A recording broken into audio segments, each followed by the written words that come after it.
Olha só, saiu a projeção do novo salário mínimo para 2025. E com ela vem aquela dúvida de sempre, né? O valor anunciado pelo governo é o mesmo que realmente vai cair na conta? Vamos desvendar esse mistério e entender direitinho o que esse aumento significa no dia a dia. Pois é, essa é a pergunta que vale literalmente R$ 1.518. Uma dúvida mais do que justa, porque a gente sabe que cada centavo faz uma diferença enorme no orçamento. Então vamos descobrir juntos qual o valor exato que se pode esperar na conta bancária depois dos descontos. Para começar, a gente precisa entender o caminho do dinheiro. É bem simples, na verdade. A gente parte do valor bruto, que é esse número que o governo anuncia, e depois de aplicar os descontos obrigatórios, a gente chega no valor líquido, que é o que realmente importa.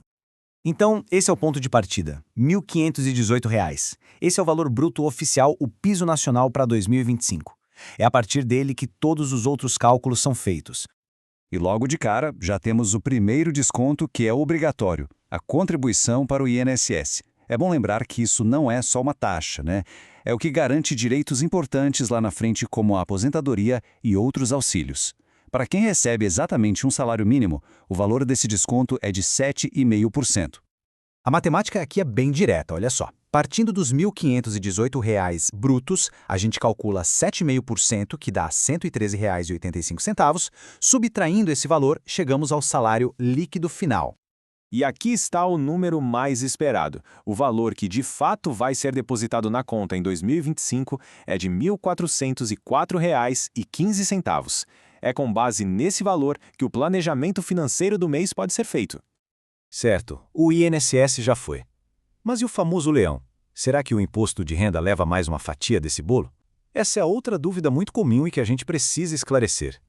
E aqui vem uma notícia excelente. Quem recebe o piso salarial pode respirar com alívio, porque é isento do imposto de renda retido na fonte. As regras de hoje garantem que rendimentos de até 2 salários mínimos não sofram esse desconto. É uma preocupação a menos, com certeza.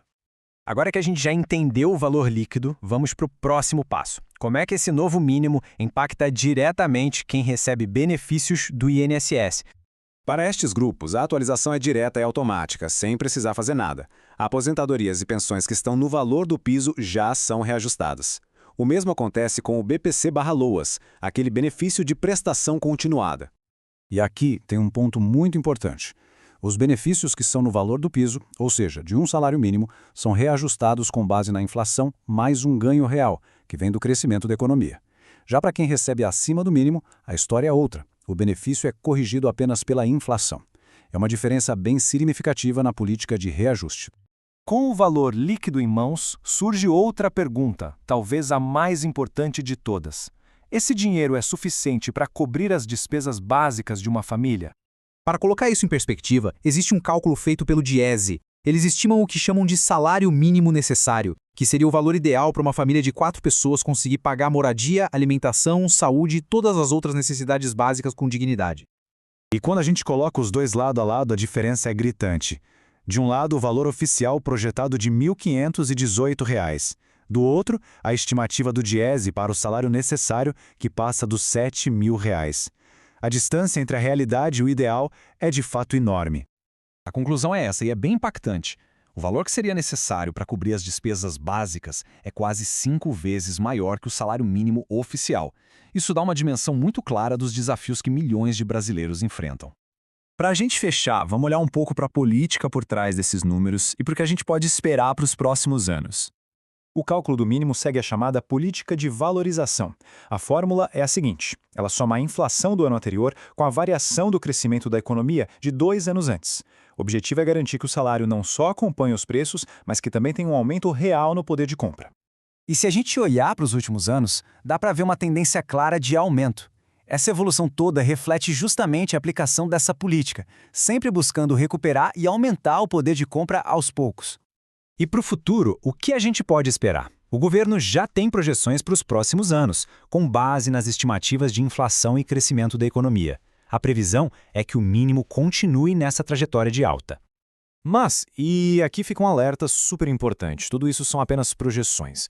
A gente sabe que a economia é dinâmica e esses números podem mudar bastante dependendo do cenário econômico real dos próximos anos. Então, para a gente resumir os pontos mais importantes, o valor bruto para 2025 é de 1.518. O líquido, que cai na conta, fica em 1.404,15. O reajuste é automático para quem recebe o piso do INSS e BPC, não tem desconto de imposto de renda e a política atual tenta garantir um ganho real. Esses são os pontos essenciais. E a gente termina com uma reflexão. Por um lado, existe uma política clara que busca valorizar o salário mínimo.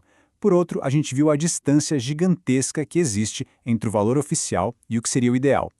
A grande questão que fica no ar é, será que essa política no longo prazo vai ser suficiente para diminuir essa lacuna? É algo para a gente continuar acompanhando bem de perto.